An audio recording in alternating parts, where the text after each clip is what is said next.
Have you ever felt like you're living your life in the shadows? Like everyone else is being seen, celebrated, promoted, and you're just there, present but invisible? You show up. You work hard. You pray. You try. And somehow nothing moves. It feels like you're standing in a room full of people, waving your hands, but nobody looks your way. You scroll through social media and see people announcing engagements, promotions, new houses, new platforms, new opportunities. Meanwhile, you're fighting silent battles nobody knows about.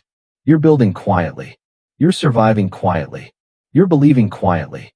And sometimes you don't even know what hurts more, the struggle itself, or the fact that no one sees you struggling. There's a specific kind of pain that comes from being unseen. Not rejected, not attacked, just overlooked. You wonder, did I miss my moment? Did God forget about me? Why does it seem like everyone else is moving forward while I'm stuck? You try to stay strong. You tell yourself comparison is dangerous. You remind yourself that timing is different for everyone. But late at night, when it's quiet and honest, the question creeps in. Why am I hidden? It doesn't feel noble. It doesn't feel spiritual. It feels frustrating. Because being hidden feels like being delayed. Being delayed feels like being denied. And being denied feels like being forgotten. You start questioning your value. Maybe I'm not talented enough. Maybe I'm not chosen. Maybe I'm just average. And the worst part? You don't even have a clear enemy to fight. If someone attacked you, at least you could resist. If someone rejected you, at least you could move on. But when you're hidden, there's nothing obvious to push against. It's just silence. And silence can be loud. It echoes in your thoughts. If I was really meant for something greater, wouldn't it have happened by now? If God truly had a purpose for me, wouldn't doors be opening? You watch doors open for others. You watch opportunities land in their laps. You watch platforms grow, influence expand, recognition increase. And you're still in the background. Still unknown. Still unnoticed. Still unseen. But what if being unseen isn't the same as being unimportant?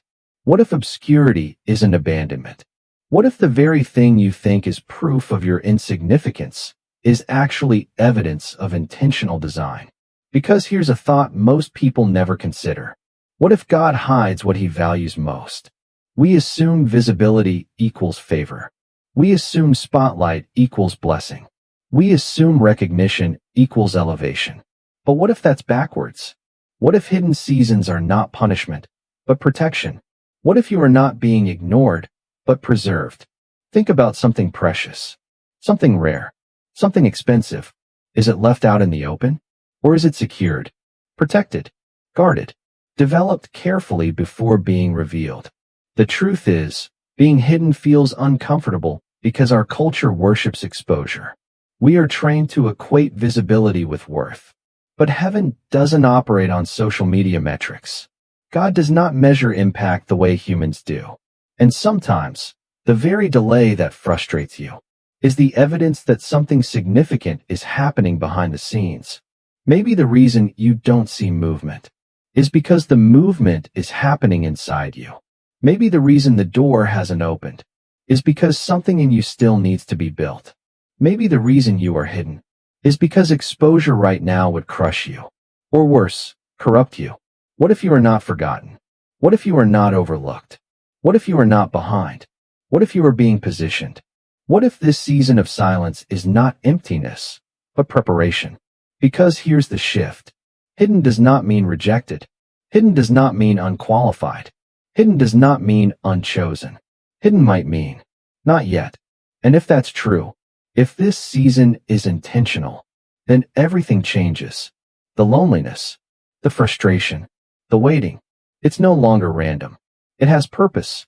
So before you assume you're invisible, before you conclude you've been passed over, before you decide you're insignificant, consider this. Maybe you're not unseen. Maybe you're concealed. And maybe concealment is part of the calling. There is a kind of loneliness that has nothing to do with people. You can be surrounded by friends. You can have family. You can even have a supportive church or community and still feel completely alone. Because obscurity is not the absence of company. It's the absence of recognition. It's when no one sees the weight you're carrying. No one understands the discipline you're building. No one notices the growth happening in private. You are becoming, but no one is applauding. And if we're honest, part of us wants applause. Not because we're arrogant, but because validation feels like proof that we matter. We live in a world where visibility equals value. Followers mean influence. Views mean relevance. Engagement means importance. If people respond, you must be significant. If they don't, maybe you're not. And even if you tell yourself you're above that mindset, it still seeps in.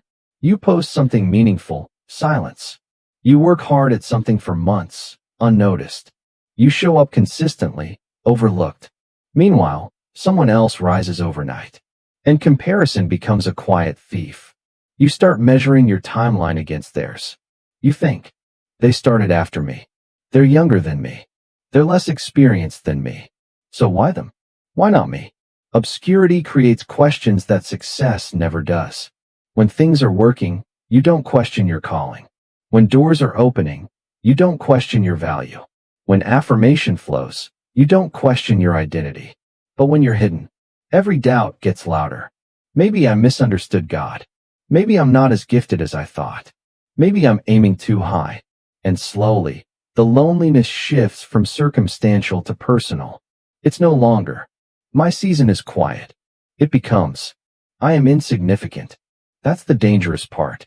Because obscurity doesn't just hide your platform. It tries to hide your identity from you. You begin to internalize the silence. You assume that if no one is calling your name, you must not be worth calling. But here's the truth most people won't admit. The real pain of obscurity isn't that others don't see you. It's that you start wondering if God does. You pray. You fast. You believe. And yet nothing visibly changes. You watch others testify about breakthroughs while you're still in the middle of your process. And you don't want to be jealous, but it stings. Because you're trying too. You're obeying too. You're sacrificing too. And no spotlight follows. Obscurity can feel like spiritual invisibility. Like heaven is silent toward you. But silence does not mean absence. It just feels like it does. There's something deeply humbling about being hidden. It strips away the ego. It forces you to confront uncomfortable questions. If no one ever claps, will you still build? If no one ever sees, will you still obey? If no one ever validates you, will you still believe you're called? Obscurity exposes your motives. Do you want purpose or attention? Do you want impact or admiration? Do you want to be used or to be known? These are questions we rarely ask when things are going well. But hidden seasons force them to the surface. And that's uncomfortable, because sometimes we discover that part of our frustration isn't about destiny. It's about visibility. And God cares too much about your soul to let ego grow unchecked. So he allows obscurity to refine you. But refinement doesn't feel good. It feels like stagnation. It feels like delay. It feels like being forgotten in the back of the line. And the longer it lasts, the heavier it feels. You start rehearsing worst-case scenarios in your mind. What if this is just my life? What if nothing ever changes? What if I'm supposed to stay small? And that thought, staying small forever, terrifies you. Because deep inside, you feel something bigger. You sense potential. You sense calling. You sense capacity. But potential without visibility feels like a secret you're forced to keep. And secrets can feel suffocating. You watch your peers rise. You watch doors open. You watch opportunities multiply. And you smile on the outside while questioning yourself on the inside. You try to celebrate others genuinely. And most of the time you do. But a small voice whispers, when is it my turn? That voice doesn't make you evil. It makes you human. Obscurity tests your patience. It tests your humility. It tests your trust. Because when nothing is publicly happening, everything internally is. Hidden seasons magnify your inner world. Your thoughts become louder. Your insecurities become clearer. Your faith becomes exposed. You can't hide behind achievement when there is none. You can't hide behind applause when it's absent. You are left alone with who you really are. And that can feel isolating. But here's the paradox. The very loneliness you resent Maybe the space where your foundation is being strengthened. Because public affirmation can distract you from private development. When you're hidden, you're forced to build substance. There's no shortcut, no hype, no premature celebration, just slow growth. And slow growth is frustrating in a culture addicted to speed. We want overnight success. God works in long obedience. We want instant exposure. God prefers steady formation. The loneliness of obscurity feels like being buried. But seeds are buried too. And burial looks identical to abandonment from the outside. If you saw a seed underground, you'd think it was dead, dark, covered, alone. But beneath the soil, something is happening. Roots are forming. Strength is developing. Stability is being built. And roots always grow deeper before anything grows upward. Maybe your hidden season isn't proof that you're insignificant. Maybe it's proof that your roots need to go deeper. Because the higher the calling, the deeper the preparation. And if that's true, then obscurity isn't the end of your story. It's the construction phase. It's the part nobody sees. But everybody benefits from later. So the question is not, why am I hidden? The question is, what is being built in me while I'm hidden? Because if you can survive obscurity without losing your identity, you'll be ready when visibility comes. And it will come. But first, the hidden season must finish its work. One of the greatest lies obscurity whispers is this. If I were truly chosen, it wouldn't look like this. We assume calling equals immediate clarity. We assume destiny equals quick elevation. We assume that if God is involved, the path will be visible. But Scripture tells a completely different story. Over and over again, the pattern is the same. Calling first, concealment second, revelation later. The hidden season is not an exception in the Bible. It is the pattern. Take David. When the prophet Samuel came to anoint the next king of Israel, David wasn't even invited into the room. His father lined up his other sons, stronger, taller, more impressive by human standards. David was outside, in the fields, with sheep, unknown. He wasn't rejected by God. He was overlooked by people. There's a difference. God had already chosen him, but the choosing happened in secret. The oil touched his head long before a crown ever did. And after he was anointed, nothing changed. He went back to the field, back to obscurity, back to tending sheep. Imagine that moment. You're told you will be king, and then you return to watching animals in isolation. No palace, no throne, no announcement, just silence. Hidden does not mean uncalled. David's obscurity was not punishment. It was preparation. In the field, he learned courage fighting lions and bears. In the field, he learned intimacy with God through worship. In the field, he developed character away from public pressure. When he eventually faced Goliath, he wasn't stepping into greatness for the first time. He was revealing what had been built in secret. And after Goliath? Immediate kingship? No. More hiding. Running from Saul. Living in caves. Surviving betrayal. Years passed between anointing and enthronement. Hidden. Then there's Joseph. Joseph received a dream at a young age. A powerful dream of leadership and influence. But dreams don't always mean immediate fulfillment. Instead of elevation, Joseph experienced betrayal. His brothers threw him into a pit, sold him into slavery, forgotten in a foreign land. If we measure calling by comfort, Joseph's life makes no sense. Chosen, yet enslaved. Gifted, yet imprisoned. Faithful, yet falsely accused. He did nothing wrong, and still he was hidden. Years passed in prison.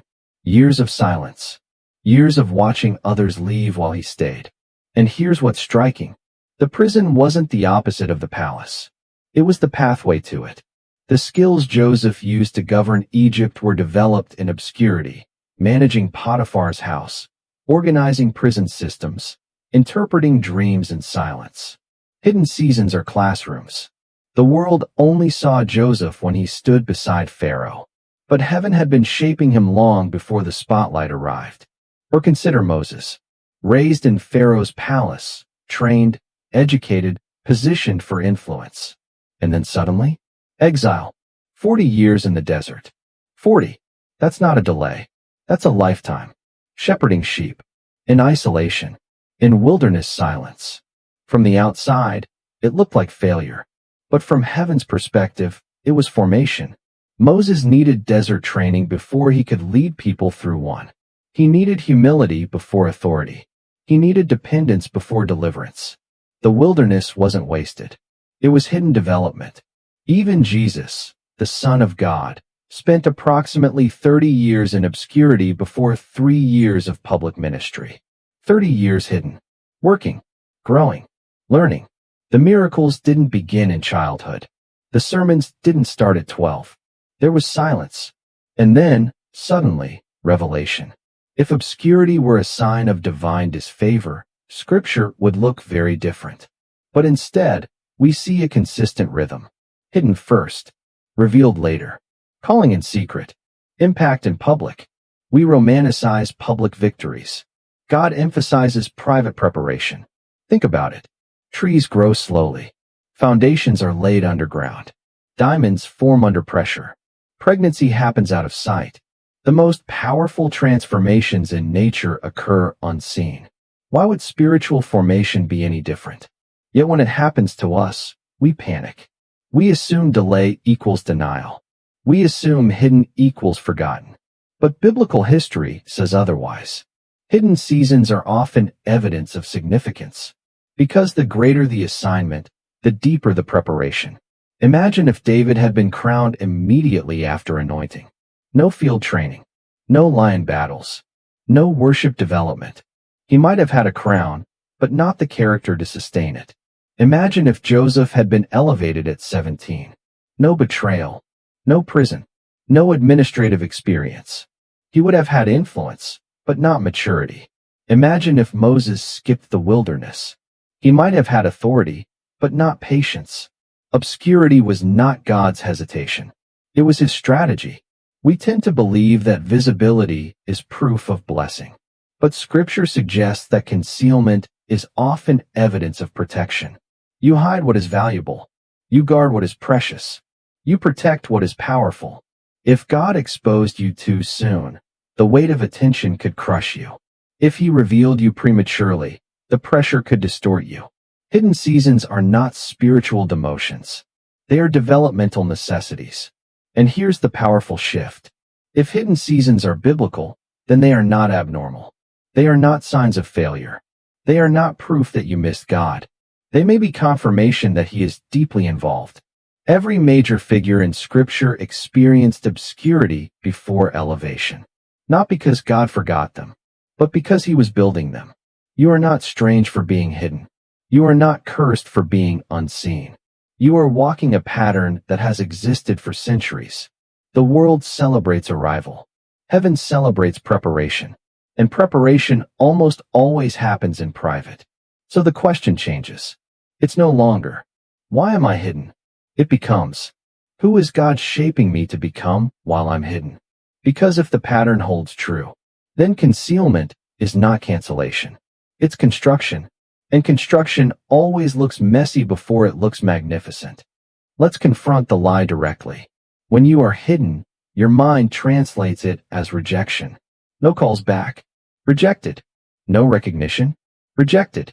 No platform. Rejected. No spotlight. Rejected. But heaven does not define you by visibility. Heaven defines you by formation. There is a massive difference between being rejected and being reserved. Rejection says, you are not wanted. Reservation says, you are not ready yet. One wounds identity. The other protects destiny. And if you don't learn that difference, you will sabotage the very season designed to prepare you. The lie of rejection. Rejection is one of the deepest emotional pains humans experience. Studies even show it activates the same regions of the brain as physical pain. That's how intense it is. So when doors close, when people overlook you, when your name isn't called, your body and mind scream, I'm not enough. But what if the closed door wasn't commentary on your worth? What if it was timing? Think about fruit. If you pick it too early, it's sour. If you expose it too soon, it bruises. If you harvest it prematurely, it rots. Timing does not insult potential. Timing protects it. The same sun that ripens fruit will scorch it if it's exposed too soon. God's not yet is not God's no. It is God's grow. Look at the pattern.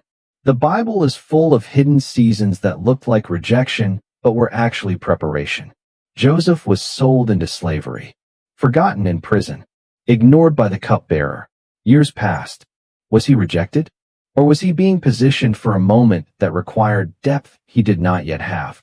David was anointed king, then sent back to the sheep. Imagine that. Anointed, confirmed, chosen, then hidden. If you were David, you might think, did I mishear God? But the oil was real. The crown just wasn't ready. Jesus himself lived 30 years in obscurity before 3 years of ministry. 30. The Son of God did not rush exposure. If heaven wasn't in a hurry with him, why do we assume heaven is late with us? Hidden is not equal to forgotten. One of the most dangerous thoughts in obscurity is, God forgot me. But hidden does not mean forgotten. Seeds are hidden. Roots are hidden. Foundations are hidden. And without those hidden things, nothing visible stands. When construction begins on a skyscraper, the first months are invisible. Concrete below ground.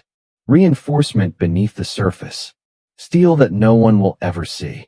No one takes photos of foundations. But everyone takes photos of skylines. You are in foundation season.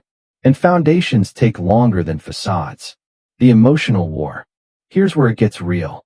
Even if you understand this intellectually, emotionally it still hurts. You scroll social media and see people younger than you, less experienced than you, seemingly less disciplined than you, blowing up overnight. And you think, why not me? Comparison is gasoline on the fire of obscurity. But you don't see their full story. You don't see their hidden years. And you definitely don't see their internal cracks. Visibility magnifies everything, including insecurity. If your identity is fragile, exposure will shatter it. Hidden seasons strengthen identity, so visibility doesn't destroy it. What rejection produces versus what hiddenness produces. Rejection, if believed, produces bitterness, envy, performance-driven identity, desperation for validation, rushing doors. Hiddenness, if embraced, produces depth, stability, clarity, emotional resilience, pure motives. The same season can produce either, depending on what story you tell yourself. So ask yourself, am I telling myself I'm rejected? Or am I telling myself I'm being refined? God hides what he values. This might surprise you. God does not hide what he discards. He hides what he treasures. Treasures are stored. Diamonds are formed under pressure. Pearls are developed inside irritation. Even Moses was hidden in a basket before he delivered a nation. Even Esther was hidden in a palace before she saved her people. Even Jesus was hidden in Nazareth before he shook history. The pattern is consistent. The deeper the calling, the longer the concealment. The illusion of open doors. We romanticize open doors. But not every open door is destiny. Some are distractions. Sometimes the reason God slows you down is because the opportunity in front of you is smaller than the assignment on your life. Premature exposure can shrink your calling. If Joseph had been released too early, he might have settled for a minor political role instead of second in command over Egypt. If David had forced his way onto the throne, he would have ruled without the character forged in caves. Hidden seasons stretch your capacity so that when the door opens, you fit it. You're not invisible. You're incubating. Incubation is silent. Growth underground makes no noise. But silence is not inactivity. While you think nothing is happening, roots are strengthening. Vision is clarifying. Pride is dissolving. Motives are being purified. Hidden seasons strip you of the need to be seen. And that is powerful, because when you no longer need applause, you can handle influence. The question you must answer. Here is the turning point. Do you trust that God sees you? Not in theory, but personally. Do you believe that heaven is attentive to your growth even when earth is not? If you believe you are rejected, you will strive. If you believe you are hidden, you will prepare. Striving exhausts. Preparation strengthens. You don't need validation to validate your calling. You need formation, rewriting the narrative. Instead of saying, I've been overlooked, say, I've been protected. Instead of, no one notices me, say, God is shaping me. Instead of, I'm behind, say, I'm being built. The story you tell yourself in obscurity will determine whether you exit bitter or built. When the shift happens, there comes a moment in hidden seasons when something changes. You stop asking, when will I be seen? And you start asking, who am I becoming? That shift is maturity. And maturity is what qualifies you for exposure. Not talent, not charisma, not networking. Character. And character is built in hidden places. You are not rejected. You are being reinforced. You are not forgotten. You are being formed. You are not disqualified. You are being deepened. If you can hold on to that truth, obscurity will stop feeling like punishment and start feeling like preparation. And when you finally step into visibility, you won't step in desperate. You'll step in ready. If visibility reveals you, hiddenness builds you. That's the part nobody posts about. Nobody uploads a highlight reel of discipline. Nobody makes a montage of prayer at midnight. Nobody celebrates the 1,000 quiet no's you said to temptation, distraction, compromise. But heaven counts those moments.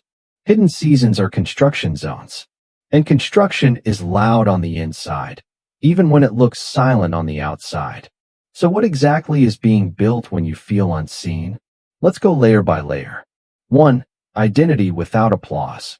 When you are visible, applause can accidentally become oxygen. You start doing things not because you're called, but because you're praised. And if praise disappears, so does motivation. Hidden seasons detox you from that addiction. When no one claps, you discover whether you still believe. When no one reposts, you discover whether you're still obedient. When no one validates, you discover whether your identity was anchored in God or in attention. This is brutal at first, but eventually, something stabilizes inside you. You stop needing people to confirm what God already spoke. That kind of identity is dangerous in the best way, because when influence comes, it won't inflate you. 2. Emotional endurance. Obscurity stretches your emotional capacity. You learn how to sit with disappointment without quitting. You learn how to pray without immediate answers. You learn how to keep showing up when the room is empty. That endurance is not glamorous. It's gritty. But leadership without endurance collapses under pressure. If you can't handle silence, you won't handle scrutiny. If you can't handle being overlooked, you won't handle being criticized. Hidden seasons strengthen emotional muscles that exposure will test. It's like altitude training for athletes. You train in low oxygen environments, so when you compete at sea level, you dominate. Obscurity is altitude training for destiny.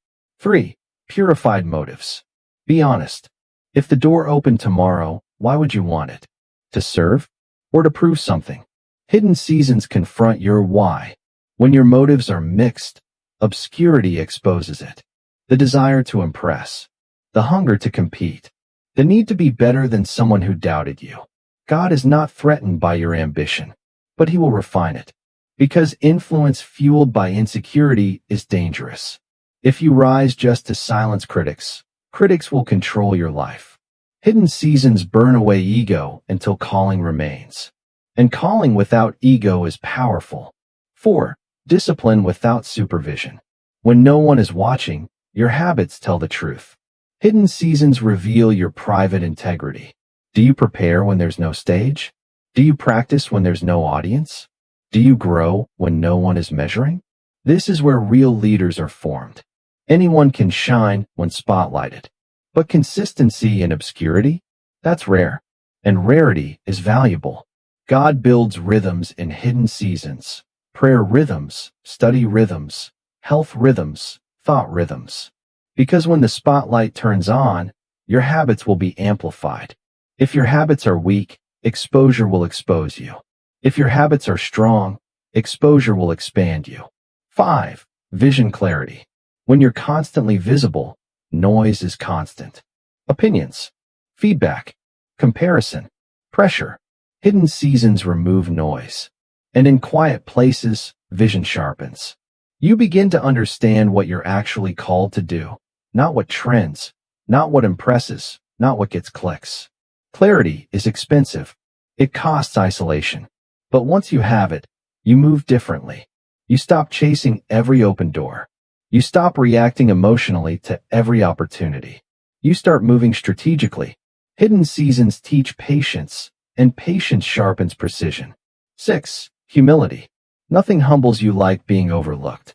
You can have talent and still be ignored. You can be prepared and still be bypassed. You can be ready and still be told, not yet. Humility is not thinking less of yourself. It's thinking of yourself less.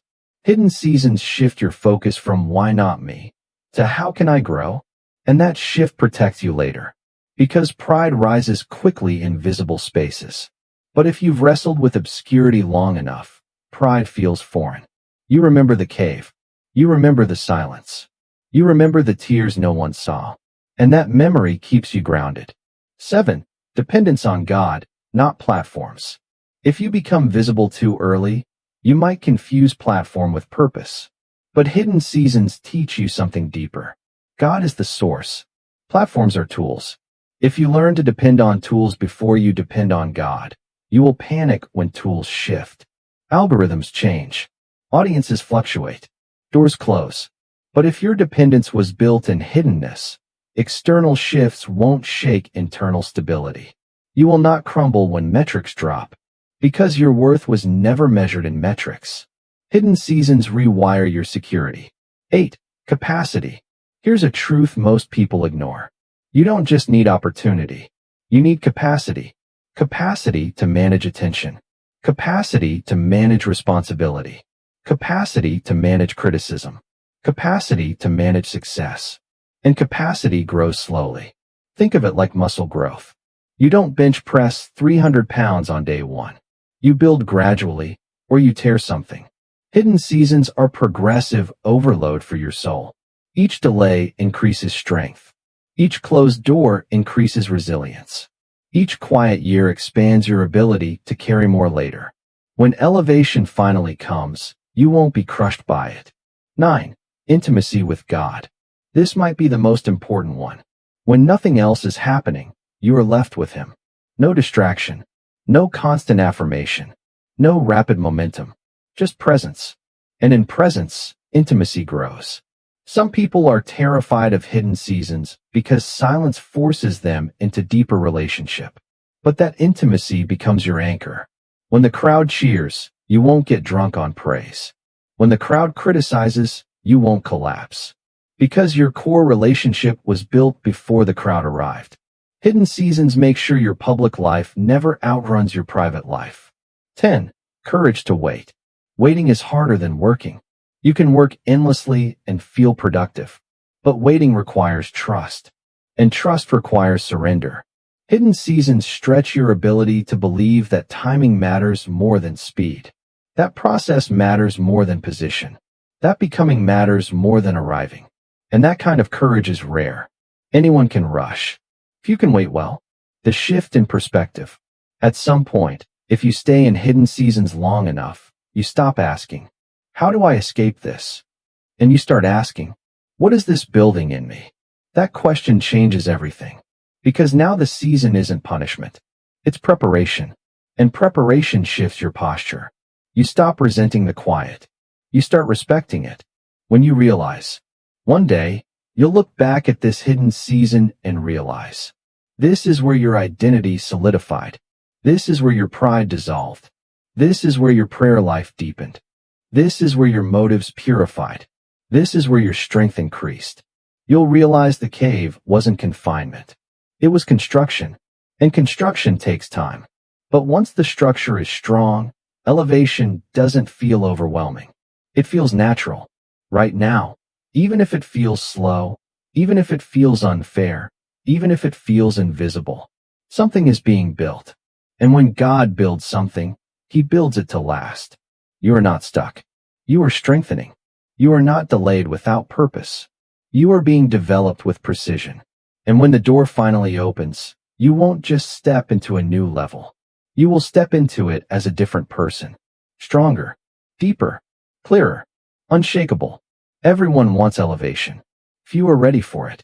We glamorize visibility like it's the ultimate reward. Platform, influence, momentum, doors opening fast, opportunities stacking. But elevation without preparation is not promotion. It's pressure. And pressure reveals cracks you didn't know were there. That's why premature exposure is dangerous. Not because you're incapable, but because timing matters more than talent. Exposure magnifies everything. Think about a microphone. It doesn't create your voice. It amplifies it. If your voice is strong, the room hears strength. If your voice is shaky, the room hears insecurity. Exposure works the same way. It magnifies your confidence, your fears, your habits, your wounds, your character. If insecurity still controls you in hiddenness, it will control you louder in visibility. If ego is unchecked in private, it will explode in public. Premature exposure doesn't create weakness. It exposes what was never dealt with. And once exposed publicly, recovery is much harder. When platform outruns character. One of the most tragic things is watching someone rise quickly and collapse just as fast. Not because they lack talent, but because character hadn't caught up with calling. Talent can open doors. Character keeps them open. If your platform grows faster than your maturity, you will constantly feel like you're trying to survive your own success. You'll perform instead of lead. You'll protect your image instead of your integrity. You'll chase applause instead of purpose. Hidden seasons prevent that imbalance. They allow your roots to grow deep before your branches stretch wide. The weight of visibility. Most people underestimate the emotional weight of being seen. When you're hidden, mistakes are small. When you're visible, mistakes are magnified. When you're hidden, criticism is limited. When you're visible, criticism multiplies. If you haven't built emotional resilience, exposure will feel like attack. And some people sabotage themselves just to escape that pressure. They self-destruct because subconsciously, they weren't ready to carry what they prayed for. Premature exposure can feel like drowning in the very ocean you asked to sail. The temptation of shortcuts. When you feel delayed, shortcuts become tempting. Networking without integrity. Compromising values for opportunity. Aligning with people you know aren't healthy just to move faster. But shortcuts steal depth. And depth is what sustains influence. You can climb quickly using compromise, but you won't stay there long. God slows you down because speed without stability is dangerous. Imagine constructing a skyscraper in half the time by skipping reinforcement. It may look impressive for a moment, but when the storm hits, collapse. Hidden seasons reinforce what storms will test. Visibility attracts attack. This isn't about fear. It's about reality. The higher you rise, the more visible you become, and visibility attracts scrutiny. If your identity is still fragile, scrutiny will fracture you. Hidden seasons build thick skin without hardening your heart. That balance is rare. Without hidden preparation, you'll either become defensive and reactive, or become people-pleasing and exhausted. Neither sustains leadership. God would rather you be strong and unseen than seen and unstable. When you skip process, let's say you somehow force the door open early. You get the platform, the influence, the elevation. But internally, you're still insecure, still comparing, still craving validation, still unsure who you are. So now every comment affects you. Every metric defines you. Every dip in engagement feels like identity loss. That is not freedom. That is emotional slavery disguised as success. Hidden seasons free you from needing the stage before giving you one. The cost of being seen too soon. Fruit picked too early doesn't just taste bad. It wastes potential. When exposure comes before development, three things often happen. Burnout, scandal, identity collapse. Burnout, because you're carrying weight you weren't strengthened for. Scandal, because hidden weaknesses surface under pressure. Identity collapse, because your worth was tied to success, and success fluctuates. God protects you from these by delaying you. Delay is mercy in disguise. Jesus and timing.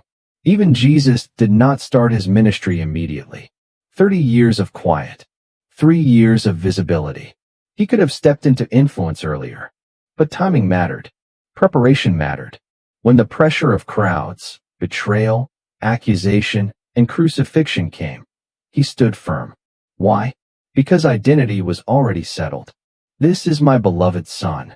That declaration came before the miracles, before the fame, before the criticism. Identity before influence. That order matters. You think you're ready, but are you stable?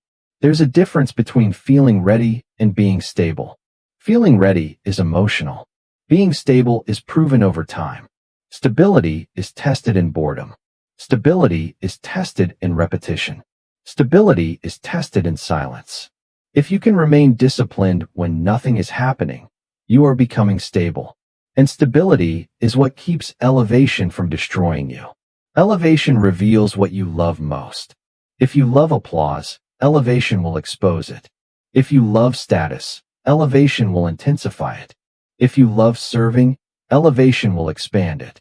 Hidden seasons reveal what you truly love. And if necessary, they rewire your loves. Because what you love determines how you lead. Premature exposure locks in unhealthy loves before they're purified. That's dangerous. The mercy of not yet. We interpret not yet as frustration. But sometimes not yet is mercy. Mercy that your private weaknesses won't become public disasters. Mercy that your identity will be strengthened before it's stretched. Mercy that your influence won't exceed your integrity. God delays because he sees further than you do. You see opportunity. He sees consequence. You see visibility. He sees sustainability. And sustainability requires patience. When you finally rise, here's the beautiful part. When exposure comes at the right time, it feels different. It doesn't feel frantic. It doesn't feel overwhelming. It feels aligned. You don't step onto the platform desperate. You step onto it steady. You don't need to prove. You're simply prepared. And that confidence is quiet. Not arrogant. Not anxious. Just grounded. That only happens when exposure follows formation. You are not being denied. You are being developed. You are not being blocked. You are being built. If the door hasn't opened yet, maybe it's because you are still becoming the version of yourself who can carry what's on the other side. And trust this. It is better to arrive ready than to arrive early. There is a moment, and it always comes, when hidden seasons end. Not because you forced them to. Not because you networked your way out of them. Not because you complained long enough. But because formation finished what it needed to finish. And when that moment comes, it rarely looks dramatic at first. It often looks like one small door opening. One unexpected call. One conversation. One opportunity that feels aligned. That's how revelation begins. Not loud. Precise. Revelation is not random. From the outside, elevation can look sudden. Overnight success. Out of nowhere. Came from nothing. But heaven knows better. Revelation is rarely spontaneous. It is the visible manifestation of invisible preparation. Joseph went from prison to palace in a day. But that day was built on years of obscurity. David went from shepherd to king. But caves shaped him before crowns crowned him. When hidden turns into revelation, people only see the spotlight. They don't see the years under the surface. That's why you must never envy someone's reveal. You don't know their refinement. The internal shift happens first. Before your environment changes, something shifts inside you. You stop striving. You stop comparing. You stop obsessing over timelines. There's a quiet confidence that replaces anxiety. You don't feel rushed anymore. You don't feel desperate anymore. You feel ready. That readiness is the sign. Because when you no longer need visibility to feel valuable, you are safe to be visible. When applause no longer defines you, you are strong enough to hear it. When criticism no longer terrifies you, you are steady enough to withstand it. Revelation doesn't begin with platform. It begins with maturity. Doors open differently when it's time. When it's not time, you push and nothing moves. When it is time, Things align without manipulation. Effort still exists. Work still matters. But resistance feels different. There's grace on it. Conversations flow. Connections click. Opportunities feel like confirmation, not compromise. You're no longer chasing doors. Doors are responding to who you've become. That's the power of hidden formation. Elevation feels lighter when you're built. Imagine carrying a heavy weight without training. It crushes you. Now imagine carrying the same weight after months of disciplined strength training. It's still heavy, but you can handle it. Elevation doesn't feel lighter because the responsibility shrinks. It feels lighter because you grew. And that growth happened in hidden seasons. So when revelation comes, you don't panic. You don't over-celebrate. You don't overreact. You step into it with gratitude and steadiness. That steadiness is evidence of preparation. You don't need to announce it. When hidden seasons are long, there's temptation to finally shout, "See? I told you." But true revelation doesn't need revenge energy. It doesn't need to prove doubters wrong. It doesn't need to flash success in anyone's face. Because your identity isn't rooted in validation anymore. It's rooted in calling. The reveal isn't about ego. It's about assignment. And assignments are bigger than applause. The people who didn't see you before. Here's something interesting. The same people who overlooked you may suddenly notice you. The same spaces that ignored you may suddenly invite you. And if your heart wasn't refined, bitterness would surface. But hidden seasons dealt with that. You learn not to anchor your worth in their recognition. So now, when they notice you, you're not defensive. You're gracious. Because your growth wasn't dependent on them anyway. Revelation exposes more than your talent. It exposes your transformation. Staying hidden in your heart. Even when revelation comes publicly, you must keep hiddenness internally. What does that mean? It means staying grounded. It means keeping private disciplines intact. It means protecting intimacy with God, even when your calendar fills. The greatest danger after revelation is forgetting the cave that built you. Forgetting the quiet mornings. Forgetting the long nights. Forgetting the prayers no one heard. But if you remember those, elevation won't corrupt you. It will expand you. You'll realize the delay was precision. One day you'll look back and see it clearly. If it had happened earlier, you would have mishandled it. If it had happened faster, you would have been overwhelmed. If it had happened differently, you would have been distracted. The delay wasn't random. It was precise. God wasn't late. He was aligning. Aligning your character. Aligning your environment. Aligning your connections. Aligning your confidence. Revelation is the moment alignment becomes visible. The reveal is bigger than you. When hidden seasons are long, it can feel personal. But when revelation comes, you realize it was never just about you. Your growth positions you to impact others. Your endurance inspires others. Your story strengthens others. The platform isn't a trophy. It's a tool. And because hidden seasons purified your motives, you use it differently. You don't lead from insecurity. You lead from overflow. You don't speak to impress. You speak from depth. And depth was formed when no one was watching. When it happens quietly. Not all revelations are global. Some are personal. A new opportunity. A restored relationship. A breakthrough in confidence. A shift in peace. Revelation doesn't always look like a stadium. Sometimes it looks like clarity. Sometimes it looks like stability. Sometimes it looks like finally trusting God without fear. And that kind of revelation is just as powerful. You won't regret the hidden years. When revelation comes at the right time, you won't regret the wait. You'll be grateful for it. Grateful for the growth. Grateful for the lessons. Grateful for the strengthening. Because now you understand. Hidden wasn't a setback. It was a setup. And the timing wasn't punishment. It was protection. You are closer than you think. Not because the door is about to explode open tomorrow, but because the person you're becoming is almost ready. When hidden turns into revelation, it won't feel rushed. It will feel right. And right timing is always worth the wait.